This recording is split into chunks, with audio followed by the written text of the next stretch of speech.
Hi guys! For today's video ay magluluto po ako ng pusit. Adobong pusit pala ang niluluto ko, yung malalaking pusit po siya. Lang po ako dyan ng bawang sibuyas at nilunod ko na po yung pusit na hiniwa-hiwa ko ng maliliit. Naglagay lamang ako dyan ng suka, toyo, at paminta na durog, laurel, at asukal.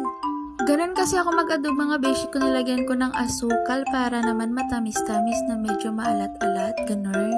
Hindi nga po ako naglagay ng magic sarap dyan kasi masakit na ang mga tuhod ng mga tao, char. Hindi tayo sa hindi maglagay ng magic sarap kasi pagdating ng panahon wala nang maibintang magic sarap at least nanay na tayo.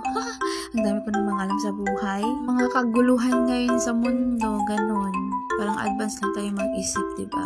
Ayan, sa ilang minutong pagpapakulo at lumambot na nga ang ating pusit. Kala ko nung una, ano talaga siya, parang gurang ba? Ay, parang matanda na siya na pusit, pero hindi pala. Bilis la pala niya lumambot.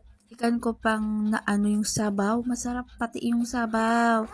Diba? Masarap talaga yan kasi adobong pusit yan at akong nagluluto. Yun lamang po for today's video.